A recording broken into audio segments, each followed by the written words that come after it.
Okay, it's the cool thing to talk about Fallout New Vegas on YouTube and about how much better it is than anything Bethesda has made since 2002 and how it's the best game ever, but I'm not gonna do that. Instead, I'm gonna try and focus exclusively on what makes New Vegas as great as I think it is and really dig deep into these reasons until I'm satisfied with the answers I get. These comparison videos, I feel, have their priorities set up in a way that doesn't really allow for this kind of detailed analysis, so I hope you'll enjoy and find something of value in this 3-part retrospective anatomy.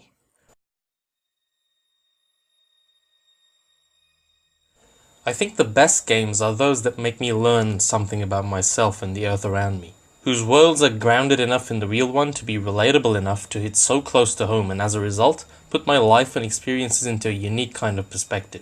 Role-playing games especially seem to excel at this, and to be more specific, Western RPGs, because WRPGs tend to have more than, say, Final Fantasy VI, which I hope to cover soon, in terms of self-expression and socio-political intrigue. To oversimplify and grossly overgeneralize, JRPGs affect us emotionally, while WRPGs engage us mentally. This likeness to the real world that Western RPGs take so much pride in is largely down to the fact that these games are much more concerned with their worlds, histories, and cultures than their combat, driving, horse riding, or what have you, whereas most other types of games prefer to build a narrative around their gameplay systems. WRPG's solution to this problem of fitting stories to games has always been a two-way strategy made up of 1. Distractions peppered throughout their worlds, and 2. Optional dialogue streams strewn throughout the world. The aforementioned distractions usually take the form of dungeons, abandoned locations, and inhabited settlements, which can contain any combination of side quests, combat encounters, and the long winding dialogue streams just mentioned. These such distractions are the absolute number one thing that need to be gotten right in any open world sandbox game, even more so for an open world RPG. Open world games, or really good ones anyway, tend to have main storylines that don't require much urgency on the part of the player. They recognize that when someone walks out into a desert wasteland looking for trouble, their first priority isn't going to be to fulfill the developer's vision. It's going to be to look for trouble. Giving a player directions is not a bad thing, however. Fallout 1 and 3 both give the player directions but pepper the path to the destination with interesting content or optional settlements. New Vegas, on the other hand, goes the Fallout 2 route of being totally vague in terms of directions. So vague, in fact, that the only way to advance the story after leaving the starting town is to go to one of the larger settlements that side of the waste and do a seemingly optional quest, then press the guy you're supposed to be rescuing for information or optionally get your hands on his journal through mostly illegal means. Once that's done, you have your new destination, being Nipton. You'll go there and have your first encounter with Caesar's Legion, as you behold the burning ruins which used to be the homes of the crucified, barely alive figures all around you. Next you can go to Novak, and some seemingly random guy's seemingly random computer terminal will give you the next line of breadcrumbs to follow in order to advance the story. Or if your character's male and you have the confirmed bachelor perk, you can sympathize with him and he will give you the info of his own volition. Or you can kill him and loot him to get the holotape that reveals the info, or you can simply pickpocket him for it, or you can do the quest Come Fly With Me, which he requests you do, which is a whole other really cool thing entirely, and he will tell you again of his own volition. All of this, or the beginning when it was more coherent and focused, is to say that New Vegas is an absolute masterclass in creating a wholly optional main story, one whose sole purpose is to get the player exploring its world.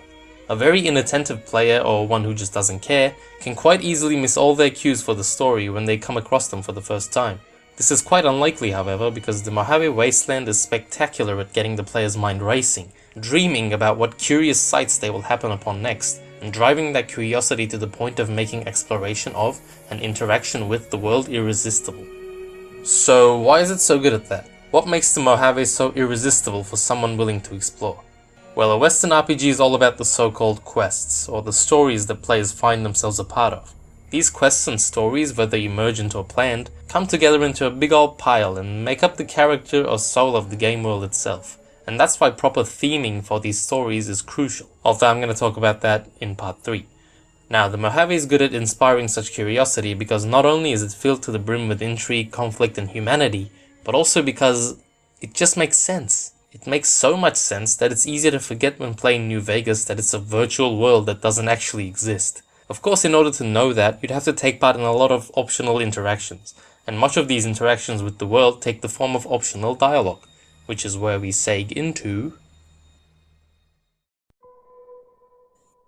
Writing is the crux of any RPG. If an RPG isn't well written with character building dialogue and life-changing conversations, then that RPG has failed.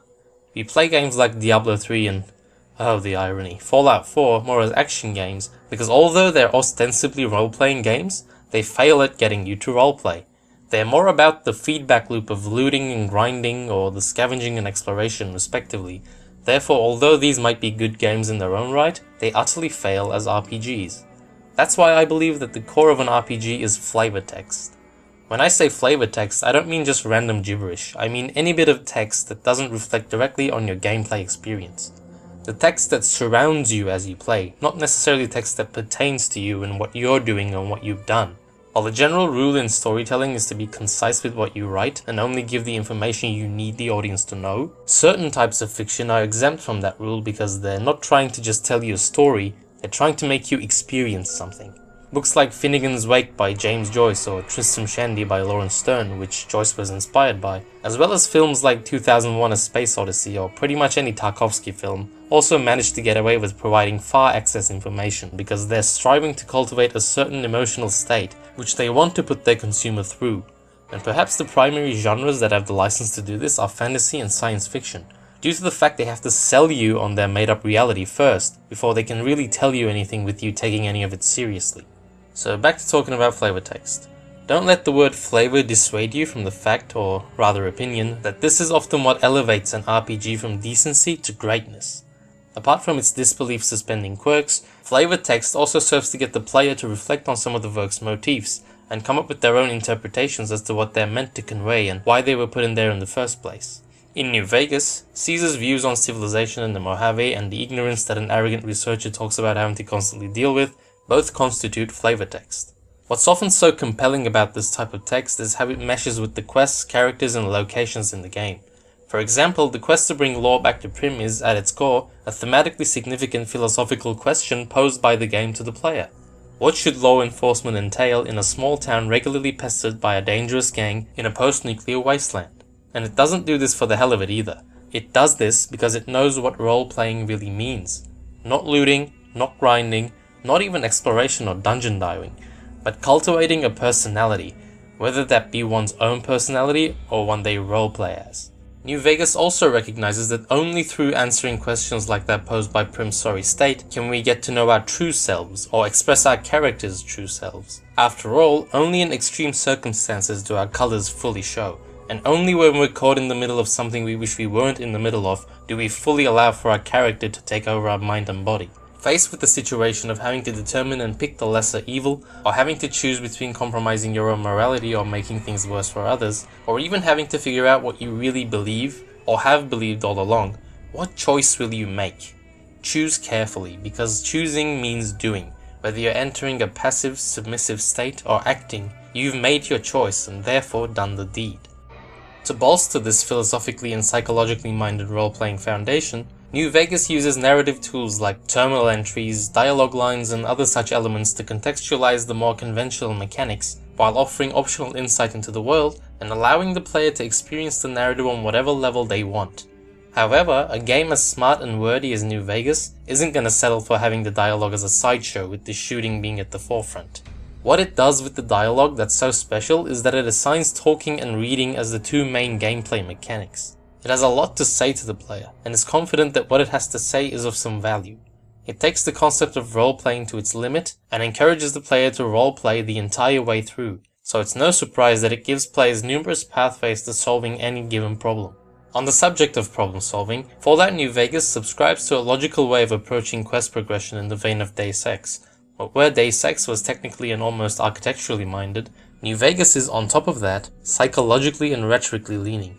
Deus Ex director Warren Spector's famous mantra of problem solving, not puzzle solving, is adopted with great enthusiasm here, and this school of thought is reflected largely through dialogue branches that require an understanding of the setting, the situation, and the person the player is talking to. The final boss fights of the game could be standard combat encounters, but alternatively, and to me more desirably, could also be a series of conversations the player can have with Legate Lanius and General Oliver, where if you have a speech skill of 100, you can convince Lanius that charging Hoover Dam will result in failure, and you can convince Lee Oliver that fighting you is futile in at least 3 different ways. All of his questionable voice acting notwithstanding, that whole process of clicking and reading dialogue options is one of the most riveting and effective sequences I've ever experienced in a video game. Yet all it is a series of sensible if-then relationships explored via menu and mouse clicks. New Vegas' commitment to logic and plausibility stems from the writers' and designers' loyalty to realism. Sure, Fallout has always had a bit of a postmodernist edge to it, but its heart lies in creating a plausible simulation of a real radiation-ridden continent. This was of course the primary focus of the first two games as well, but New Vegas still has a few tricks up its sleeve. Though I'll talk more about what Fallout as a franchise is all about in another video soon, when it comes to New Vegas, the themes of greed and excess really take center stage. And the primary reason for that is that the Mojave Wasteland and the Vegas Strip were both relatively untouched by nuclear annihilation, compared to California and Washington DC anyway.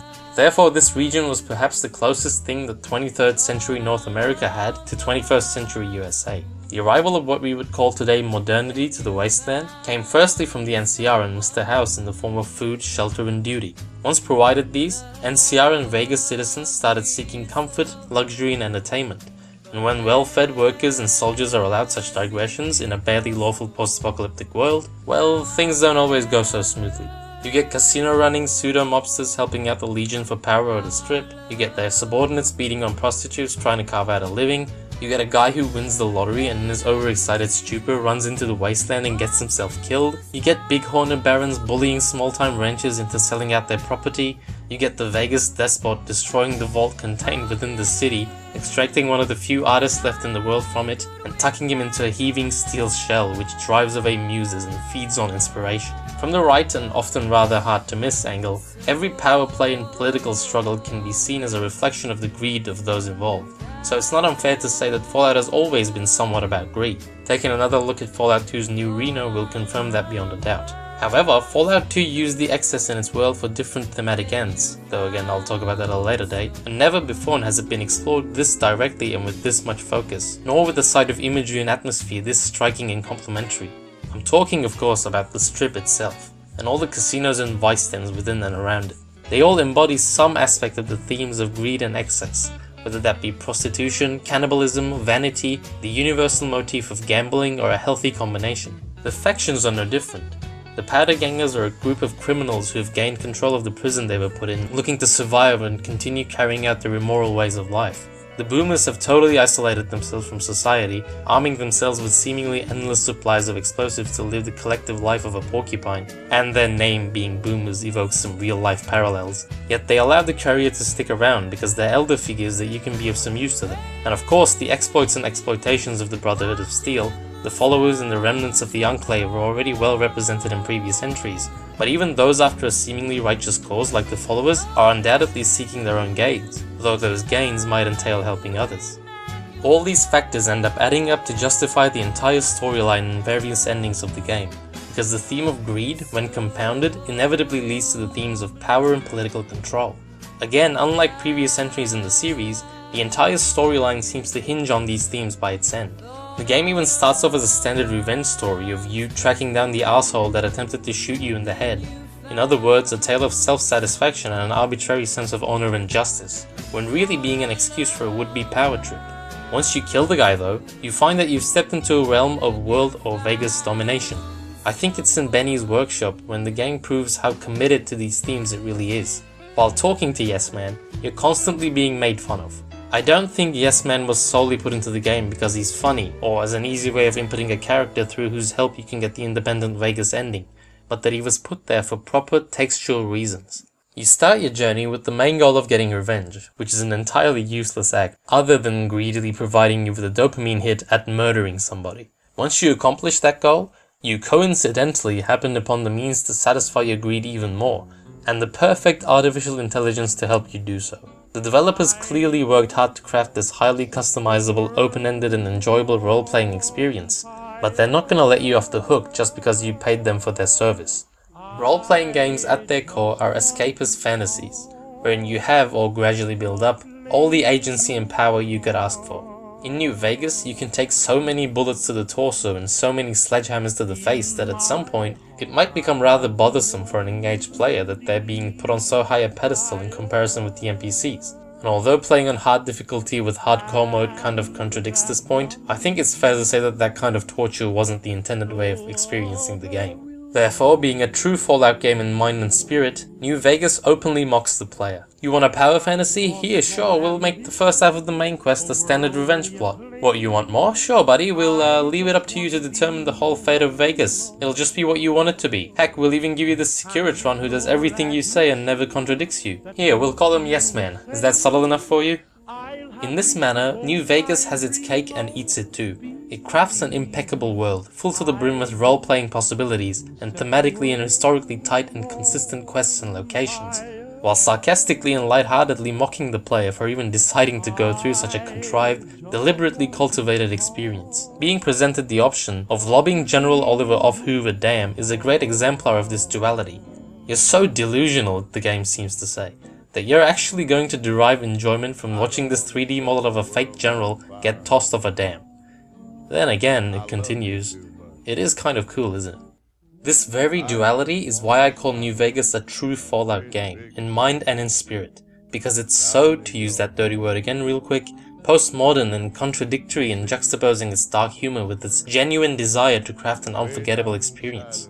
Things like the Yes Man and the Wild Wasteland perk give off the vibe that the game really doesn't care about its fake hokey realism, nor about what you think about it, because in the end, this is a post-nuclear America and it's all fake, and it's just as bad as the one you might feasibly be living in, though honestly not much worse. But it's also trying really hard to make you happy with itself, and the thought and care put into the Wild Wasteland encounters themselves, along with the fact that the perk was even included in the game to begin with, prove that beyond the shadow of a doubt. New Vegas, and its predecessors being Fallout 1 and 2, might look incredibly cynical and all high and mighty postmodern, but in fact it's endearingly and impressively meta-modern and sincere.